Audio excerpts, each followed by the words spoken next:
I'm not normally this prolific. This just kind of hit me after reading my post on X, and I just wanted to talk about it for a minute. So if you don't keep up with like book talk and you don't keep up with booktube and all that kind of crap, there's a lot that's going on in the fantasy publishing market right now, that deals a lot with why fantasy is the way it is right now, why it's being taken over by lit RPG, why it's being taken over by people like Sarah J. Maas, um, and Larry Correia. He made a whole statement. I'm struggling to find the whole statement. Uh, Unfortunately, I did try to find it. I can't find the whole statement, but I am going to read here in a second part of the statement that's kind of important. And it's a direct shot at George R. R. Martin. If you're not aware, Larry Correia dedicated Heart of the Mountain to George R. R. Martin with the line, "See, George, it's not that hard," because he had just finished the Saga of the Forgotten Warrior. Um, if you're not aware of who Larry Correia is a very prolific fantasy sci-fi author, does urban fantasy. He has the Saga of the Forgotten Warrior, which is hard fantasy, kind of epic fantasy. He did Grim Noir, which is noir superheroes. Um, he just did the book Academy of Outcast, which I'm not sure exactly where that falls. I haven't read that one. He also just published American Paladin, which is supposed to be really good. I again haven't read it myself, but it's gotten some pretty good reviews. But Larry's a very prolific author out of Utah. Um, he is politically very conservative. He is not. He's very contentious. He is not one of those authors that you can kind of be middle ground on. He is, you either like him as a person or you don't. Um, I honestly, I like a lot of what he says. I think a lot of what he says makes sense because I tend to share a lot of his views politically and socially. That's not the reason I like his books. His books are well done. I've said it before. I have plenty of people I agree with that I think they're absolute hacks. Um, but that being said, guys, this is the statement he made that I can find, and then I'm going to explain why I think Larry is correct on this, and why I think Larry deserves credit for being willing to say this, because I think more people are starting to say this. And he's talking about the legacy Martin is leaving behind. Just so you know, this is the context. He's talking about the Martin legacy. His legacy is being such an epic bum-ass bum that he crippled an entire genre, ruined consumer sentiment, and killed off an entire generation of epic fantasy authors. Romantasy and lit RPG grew as a direct result of filling the smoking crater George left in the industry. So why do I think he is right about that? I think the numbers bear it out. That's why. I think the numbers bear it out. I will I will go ahead and tell you, you can, if you're sub to Fandom Pulse on X, he talks about this, he puts the numbers up there. You can find other people talk about these numbers as well. 34% growth over the last 2 years in Romantasy, and it brought in $610 million. And keep in mind, Romantasy has only been a genre, realistically, a accepted genre for somewhere around 5 years. So from going from literally almost not existing, it was kind of a subgenre, to making $600 million a year in 6 years, 5, 6 years, is a significant jump. This is a number I did not know. 5 of the 10 best-selling books were written by either Sarah J. Maas or Rebecca Yarros. If you are not aware of who Rebecca Yarros or Sarah J. Maas are, their books are pornography. That is what they are. They are mommy porn. They absolutely are. They are trash. They are slop. They are probably worse than AI generated slop. They do not hold good plot lines. They do not hold good prose. They do not, and yes, prose is a pretentious word, yada yada. They do not hold good literary content. The characters are completely one dimensional. They are not great books. They are terrible slop, but they sell to the market that the industry is selling to right now, which is predominantly female readers who are realistically looking for love stories, not fantasy. And it has overtaken the marketplace in reading. If you're not aware of that, it absolutely has just hijacked fantasy in ways that you would not believe. All of that being said, guys, all of it being said, everything being equal. Um, the other reason I think he's right about leaving a smoking crater is Martin never intended to finish Song of Ice and Thunder. The moment they optioned it and he got his bag, he knew he never had to finish that series. There is a reason it has been 15 years since he has written that book. There is a reason that he constantly lies about the status of Winds of Winter.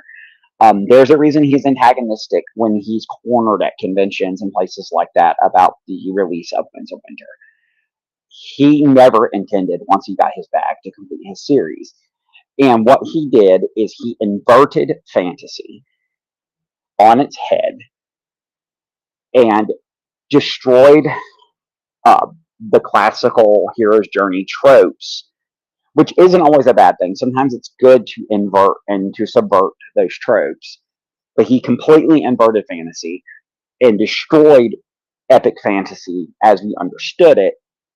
And then when he got his bag, he ran away to never finish his series. And he crippled tons of aspiring authors in the process. The number, I'd have to see the numbers, solid numbers, but the number of people I have seen that will now tell you because of Martin, they will not buy a book series in progress. They refuse, lest it not be finished. There are other authors that are guilty of this as well. Scott Lynch has done this with The Gentleman Bastards. Pat Rothfuss has done it with, oh shit. Oh god. Wise Man's Fear and all that. God damn it, I just lost the name of the series in my head. Anyways, other authors have done this, but Martin is the predominant force in it. He is the face of that. He is the face of it because he constantly lies, because he constantly manipulates the fan base, and he constantly promises something he knows he's never going to finish.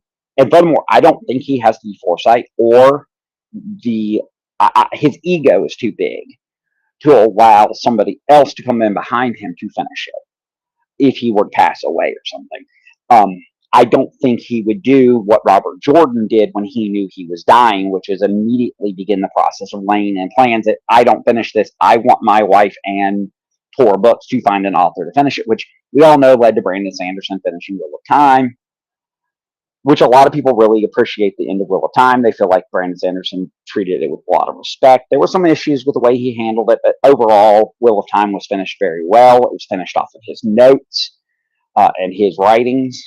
So everything that happened in Wheel of Time was supposed to happen. How it was written may have been different, but it was supposed to happen the way it happened. But he doesn't have that foresight, and I don't think his ego will let him do that. He's too egotistical. And the smoking crater he left, the wound he left in the industry, was beyond the scope of what we understand, even have begun to understand. Very rarely at this point do you see people really breaking through to make a name for themselves in epic fantasy. You will occasionally get like a James Islington, you will occasionally get a John Gwynne or a Joe Abercrombie, but those people are super rare. They are not common. Those guys, I think, broke out in spite of the strictures that Martin left around the epic fantasy genre.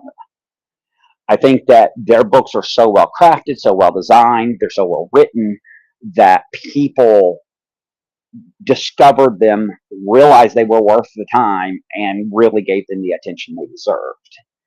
So he destroyed epic fantasy. And Into the Breach, whenever there's a hole like that left, something has to fill that hole. And that's where you get romantasy. That's where you get lit RPG. That's where you get a lot of slop fantasy that's coming out, because that's what filled the gap. That's what filled the wound.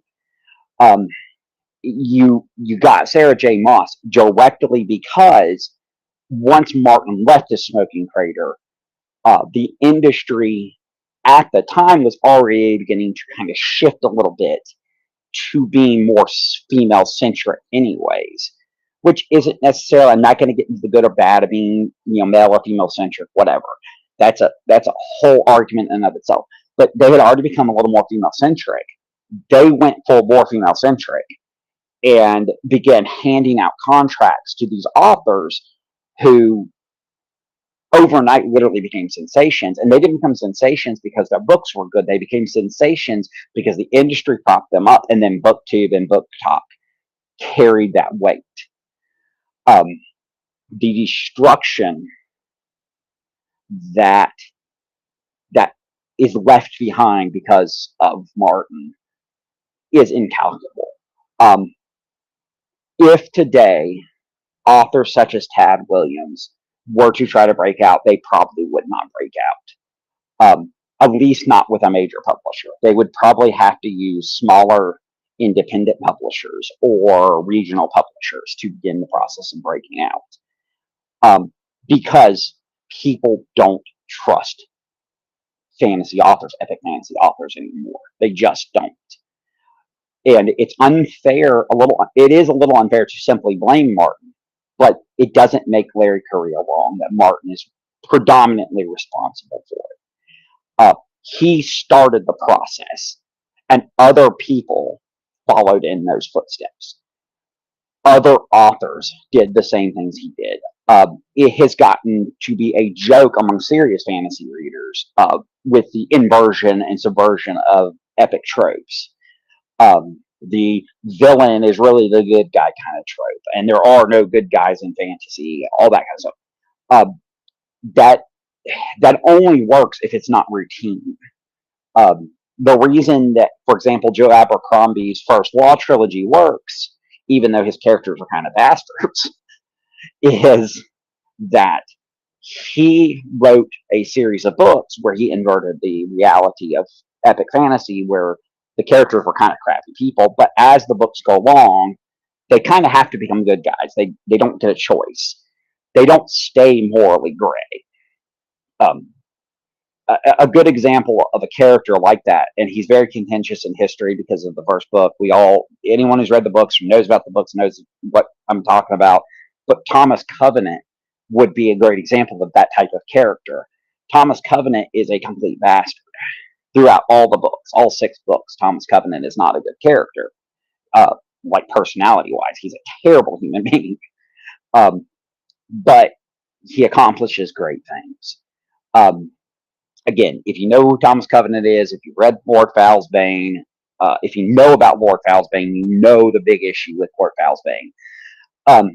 And one of the reasons Stephen Donaldson to this day gets a lot of hate. Which is funny because the same people that give Stephen Donaldson hate will praise Marion Zimmer Bradley to the high heavens when Marion Zimmer Bradley wrote sex scenes between 40-year-old men and 13-year-old girls.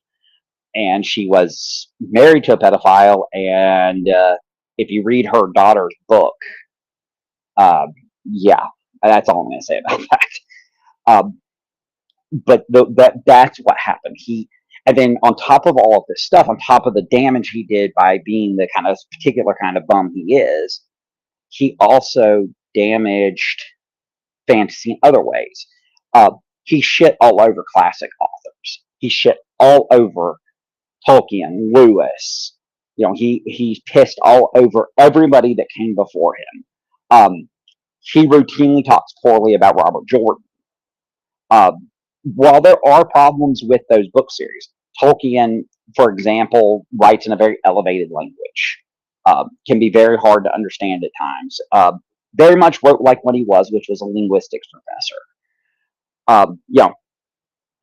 You could say the same thing about Stephen Erickson's Malazan Book of the Fallen. Very hard to follow at times because he's very smart, and he writes like he's very smart because he is. You can point out the flaws in a book without pissing all over those people. And what Martin did, on top of taking the bag and running and leaving Smoking Crater in the middle of epic fantasy, is he then turned around and basically said nobody but him was worth reading anyways. Well, that's a problem in and of itself because, first off, his books aren't that good. I got midway through the 4th book before I gave up because they were so terrible.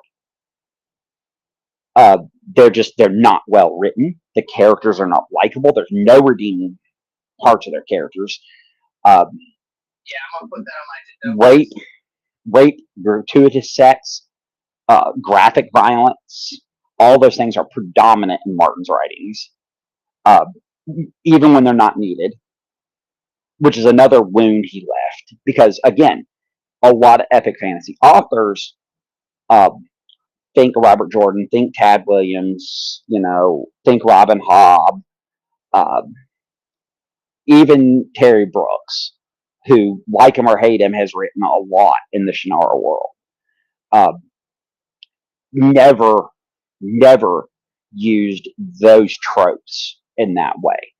Um, sex may be mentioned in those books, but it's never graphic. There's certainly never institutionalized and systemic references to rape and sexual assault in those books, and those other people's work. The violence in the books is existent, but it's not graphic and over the top. And the subversion of those concepts hurt epic fantasy, because epic fantasy now is supposed to be epically violent and epically sexual, and it's not. It's not supposed to be that. Great epic fantasy can tell a great story without those things. Now, that doesn't, and I'm going to go into this doesn't mean that violence can't be part of fantasy series. John Gwynne definitely writes some pretty hardcore violent scenes. Abercrombie has written some pretty violent scenes. I know that for sure. But for the most part, even when they write those graphically violent scenes, they're coherent to the story and they add something to the body of the work. Martin scenes are just that way to be that way. And it's a violent, aggressive destruction of an entire genre. Well, in this case, kind of a subgenre, but it's the idea being that Martin damaged fantasy. And he won't admit that's what he did, because he's so deep at this point that he can't admit that's what he did. He can't admit that he's not a great author. And it's okay not to be a great author. You can be a mediocre author or a middle of the road author and still be a popular author. I would say, honestly, Terry Brooks, to me, I love Terry Brooks' work. I absolutely do work Shannara. But Terry Brooks, to me, is a middle of the road to a slightly above average author. And I love his work.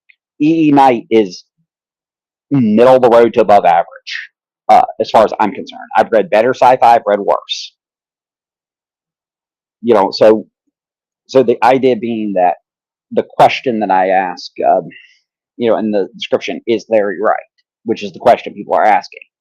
The answer is yes. Larry's right. Larry Corriea is correct. And before you jump into the bandwagon that so many people are trying to jump into with Larry Corriea, well, he's just a hack who doesn't, he's a nobody. And first off, no, he's not a nobody. Okay, people know who he is. He's very prolific. I think he's up to, since he wrote Monster Hunter International, I think he's up to 36 books, something like that, if you include American Paladin. His latest book, so 36, 37 books, several completed series. He has, I think, 2 or 3 more books coming out for the current storyline for Monster Hunter, which he's already openly admitted.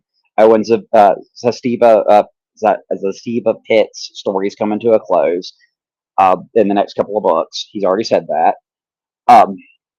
He did say he's not going to finish Monster Hunter that way. He will have additional stories, but it won't focus on Owen, which will be kind of cool, because I'd be interested to see where it goes with it.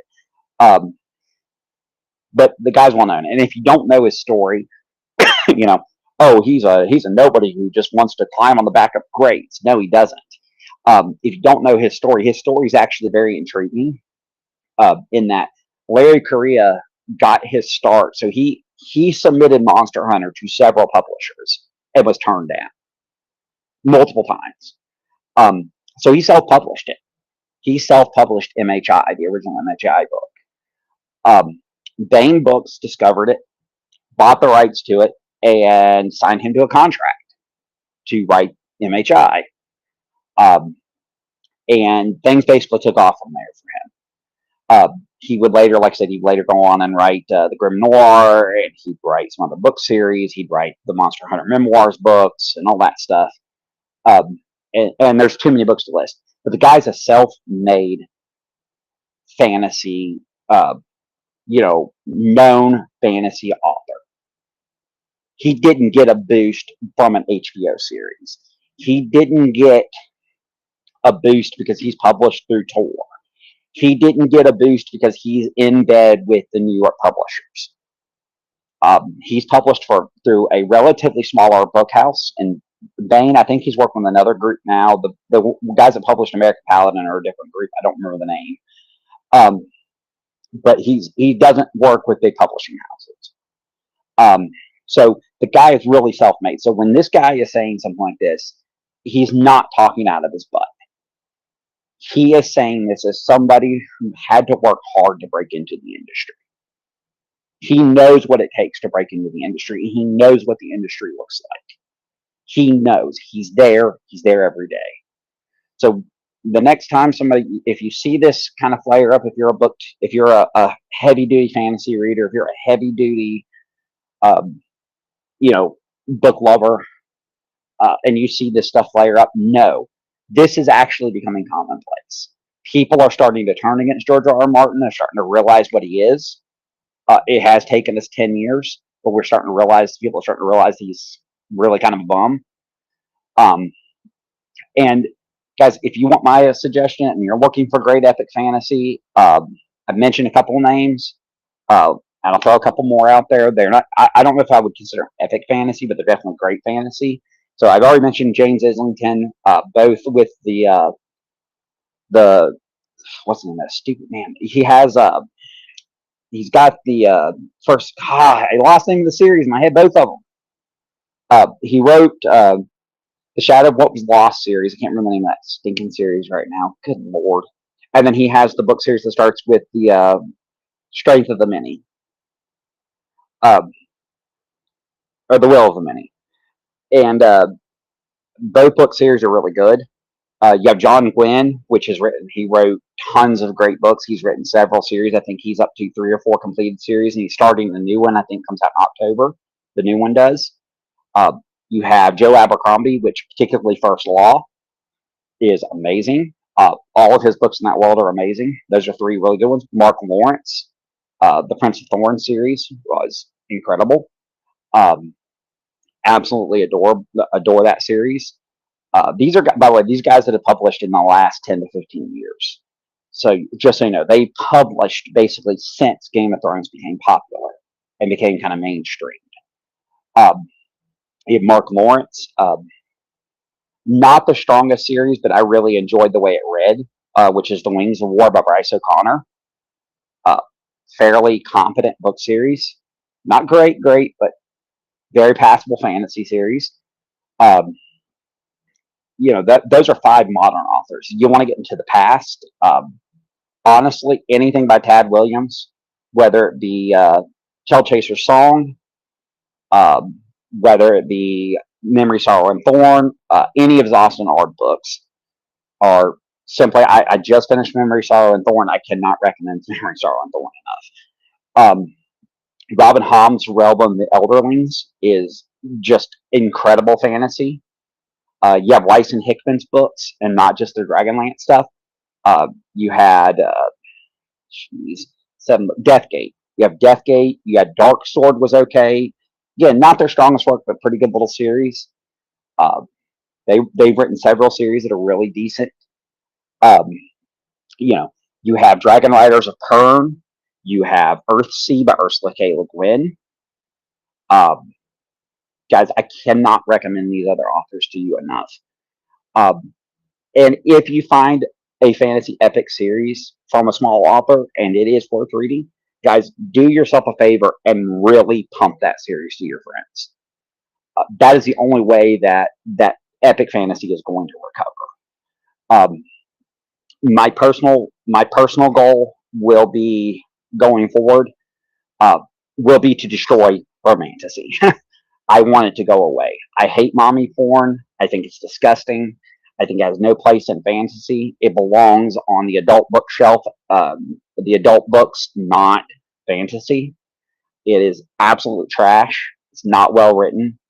It's like I said. I said it before. I think it's below AI as far as writing quality. Um, Feel free to disagree, but I cannot tell you how much I loathe Romantasy. Red RPG to me is boring and stupid. I know Carl Denneman is getting a lot of love right now because of Dungeon Crawler Carl. I have no interest in that series at all. Um,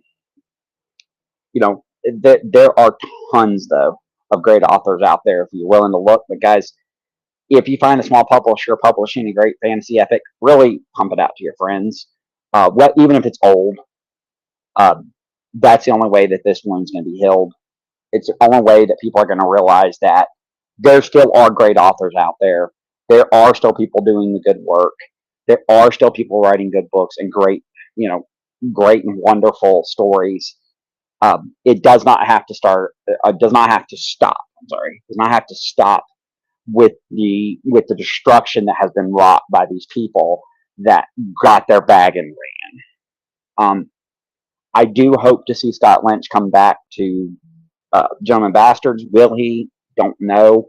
He claims he's pretty much done with the Thorn and Emberlane, but again, nobody has seen or heard anything about it in a while.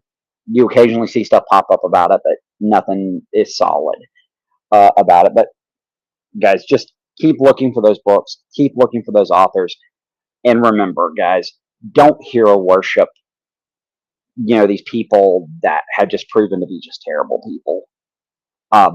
Just don't. And I'm going to finish this off with the thought that I always finish this off with. Take or leave what I'm saying here as my opinion. But no, guys, I read very, very heavily. And I read about 85% fantasy, with occasional sci-fi and historical fiction sprinkled in there. So I read a lot of fantasy novels, and I read a lot of different fantasy authors. So if you want to know where I'm coming from, there you go. But anyways, guys, always welcome your thoughts, comments, questions, concerns. As always, you can put them down in the bottom there. And as always, follow the 3 rules. No ad hominems, no picking fights, and no college dissertations. Other than that, guys, I welcome everything you guys have to say about this. And otherwise, we hope you guys have a good day. And we do hope to see you guys around the game table.